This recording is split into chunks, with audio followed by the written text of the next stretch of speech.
Zeppelin. And, like, from the beginning, he was married to her before he met Page. In 68, he got married to her.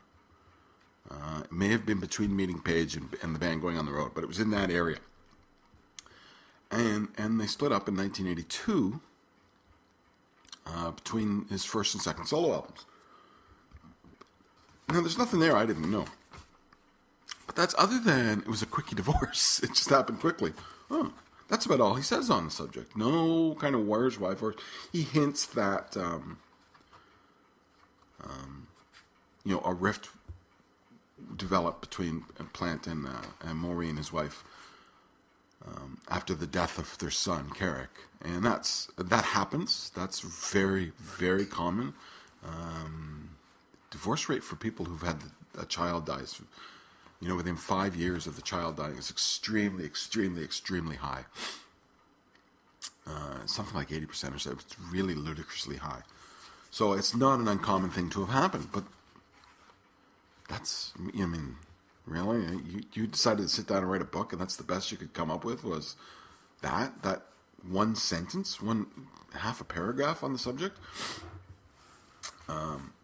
That's why you write a book. He does it again with the subject of Alannah Myles. Alannah Myles, the Canadian singer-songwriter who Plant supposedly dated when she was at the peak of her kind of career in the 90s. She had opened some shows for him, and then they became boyfriend-girlfriend.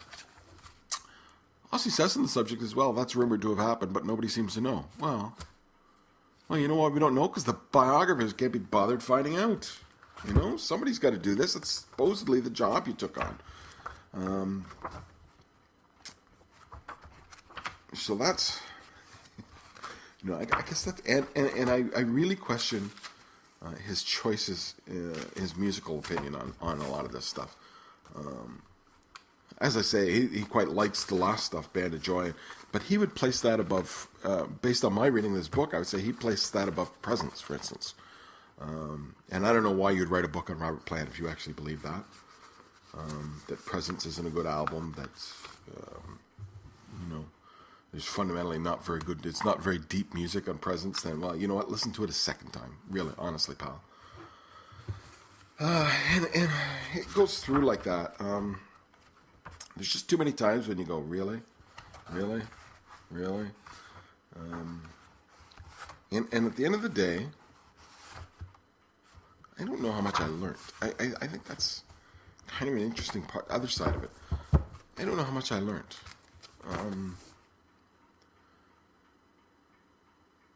There's nothing, and maybe I'm a bit, I actually seen the guys that Get the Lead Out a couple of times in the last week. And I had photography passes to one of their shows. It was a big show at the Oneonta Theatre. So head over to my website, rambleonradio.com, and check it out. I got about 20 pictures of them. They're all excellent. And I don't mean to blow my horn, but boy, I had a great night shooting that show. And I saw him again this weekend, and I actually took one of the pictures to have signed. And the guys were blown away by it. Blown away. So anyway, well, I seen him this weekend in Buffalo, and Paul St. Clair was introducing me to Diana, who sings a Battle of Evermore and comes out and does a bit of vocals at the end of Stairway to Heaven, a little harmony bit at the end of Stairway to Heaven. And Paul, he introduced me as one of the foremost experts on Led Zeppelin.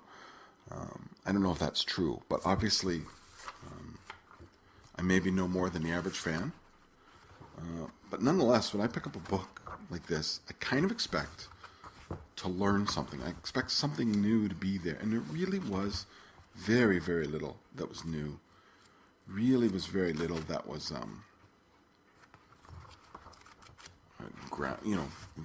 there's nothing stunning. There was nothing, oh, that's what happened. Oh my God, that's none of that. Now, in fairness, he avoids a lot of the stuff I don't like. There's no mention of sharks whatsoever in this book. I looked in the index, mud shark does not appear. And so that kind of salacious stuff he doesn't dig into, although there's the strong hint that Plant is a womanizer of note, and nothing surprising there. But, I mean, he suggests that he's lost more than one friendship because he has gone off with the girlfriend / wife of the friend. You don't leave your girlfriend alone with Robert Plant at a party. That's he's pretty clear on that point. So, but he treats it as a kind of an interesting quirk, not like a flaw in his personality, not a scummy thing to do. Which, let's face it, it's a scummy thing to do. A lot of hints too about Robert and his wife's sister Shirley from before and after.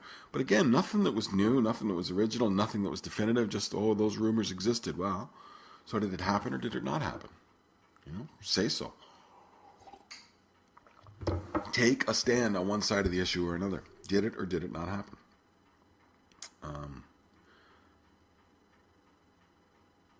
Here's one of the things he got wrong. And this is real simple, right? Page played guitar in the Yardbirds after Jeff Beck left. No, he didn't. He played guitar in the Yardbirds with Jeff Beck. And then he talks about he went over to bass. He played bass in the Yardbirds. Then he moved to guitar after Jeff Beck left.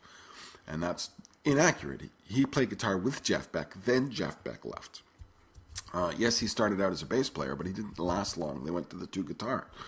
And that's a real fundamental error that shouldn't happen in a book like this. It just shouldn't.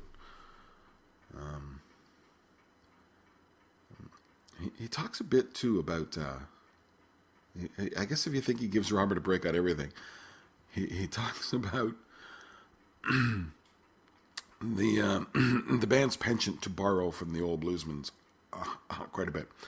And he talks early on... he mentions the old story about Robert Plant stealing the harmonica from, I forget who it was, Blind. One of the big bluesmen, anyway, comes to Brighton or wherever. And Plant meets him in the bathroom. Kind of tries to talk to him in the bathroom and gets told, fuck off. So Sonny Boy Williamson, right? So Sonny Boy Williamson's quite rude to him. So he goes and he steals his harmonica. And so later on, he mentions that harmonica, that he used it on When the Levee Breaks, I think it is, or something. He says, he was well practiced at stealing from the old blues masters. That's about the nastiest thing he says in there about Robert Plant. The borrowing of songs seems to bother him no end. So, okay, and then I'm going to get to the final bit here. The talk about the Celebration Day concert and the aftermath. He talks quite a bit about, and again, he's up and down on this. He's weird. Oh, there's one of the other shows. See, I knew I wrote it down. It's on my piece of paper. I wrote it down.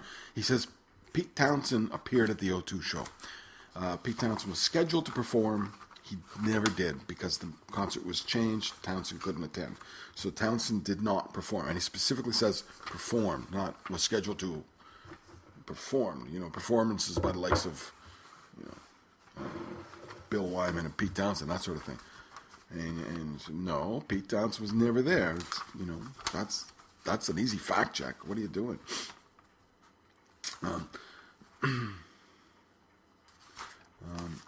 And here's, by the way, he talks about how much he likes Krause and the band of Joy. But about Celebration Day movie, not so happy. Doesn't like it. Says it's a disappointment being nothing more than a straight document of the concert. Of course, earlier when he's talking about Song Remains the Same, he's slagging it as being a convoluted mess that goes all over the place. And he's right about Song Remains the Same in a way. If it was a straight document of a concert, that would make it a much better concert movie. So I don't know what you're looking for in Celebration Day, but it was a concert. It was a good concert, and they put it out there. But he talks about Plant was never going to do,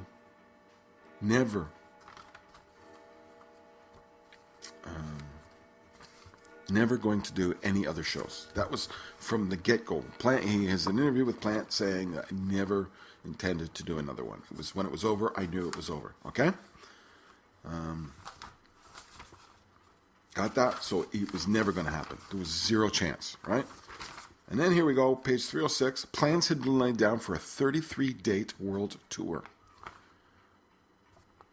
Now, how do you plan a 33? And they're talking about plans were put together or were in motion. You got to have Robert Plant's approval when you start making plans, don't you? And I go back to, I really think he was surprised by how well the Krause thing went off, and I think he just decided, no, I'm going this direction, not that direction. I'm going forward, not backwards, which is fine.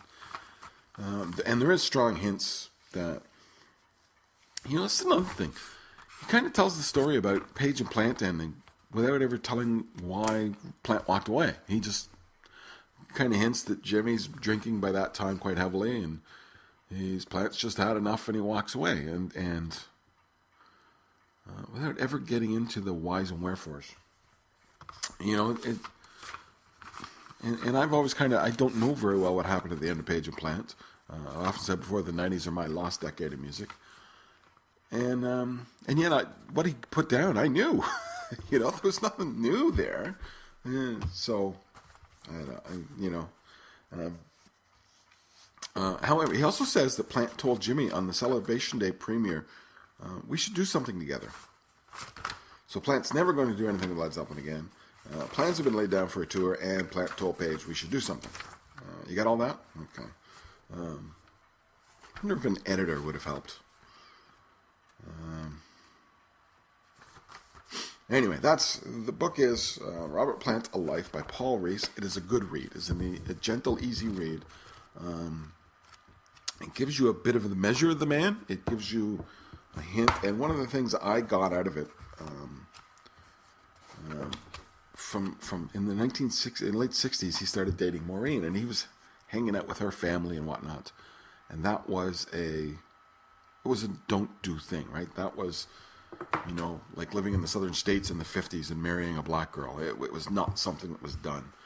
And he didn't care. He just went off and did it. And he's, that side of his personality that I'm not going to give in to pressures of everybody else around me has always existed. And that is one kind of consistent through this book. That and the womanizing. Even in high school, he was chasing girls like crazy. I thought often of the old David Lee Roth line. I'm not like this because I'm a rock star. I'm a rock star because I'm like this. Robert Plant really was a rock star long before he was any kind of rock star. So anyway, I enjoyed it as a read. I just wouldn't say I learnt very much, if anything at all. Maybe solidified some ideas. Maybe, I'll remember some of this stuff a little better next time around because I've read it yet again. But there was nothing really solid there. It'll go on my shelf. Probably won't be used as reference for the show. Let's put it that way. Not very often, I would think. But what the heck? It was, $25. It wasn't a bad deal. You can buy it on Amazon. You can buy it on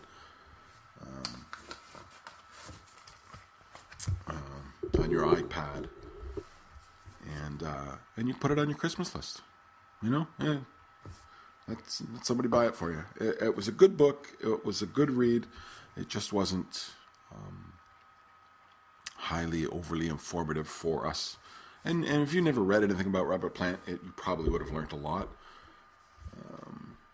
But there was no depth there, I guess, is what I'm saying. Okay, so that's it now. Robert's been, while we're on the subject of Robert, see, I thought I'm going to go, how am I going to talk for 20 minutes? I'm at 30 minutes. This is supposed to be shorter.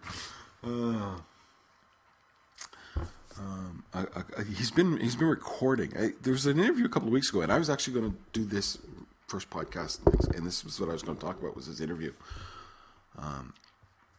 Everybody got all excited about something he said in that interview.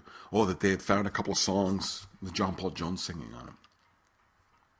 And I actually thought he was taking the piss out of the interview, or actually taking the piss out of finding out. You know, somebody's got to do this. It's supposedly the job you took on. So that's, you know, I guess that's, and I really question his choices, his musical opinion on a lot of this stuff. As I say, he quite likes the last stuff, Band of Joy, but he would place that above, based on my reading of this book, I would say, you know, that's why you're right about it. He does it again with the subject of Alana Miles. Alana Miles, the Canadian singer-songwriter who Plant supposedly dated when she was at the peak of her kind of career in the 90s. She had opened some shows for him, and then they became boyfriend-girlfriend. Also, he says in the subject as well, that's rumored to have happened, but nobody seems to know. Well, you know why we don't know? Because the biographers can't be bothered. Rate for people who've had a child dies, you know, within 5 years of the child dying is extremely, extremely, extremely high. Something like 80% or so. It's really ludicrously high. So it's not an uncommon thing to have happened, but that's, I mean, really? You decided to sit down and write a book, and that's the best you could come up with was that one sentence, half a paragraph on the subject? Zeppelin. And, like from the beginning, he was married to her before he met Paige. In 68, he got married to her. It may have been between meeting Paige and the band going on the road, but it was in that area. And they split up in 1982 between his first and second solo albums. Now, there's nothing there I didn't know. But that's other than it was a quickie divorce. It just happened quickly. Oh, that's about all he says on the subject. No kind of where's, why, for. He hints that, you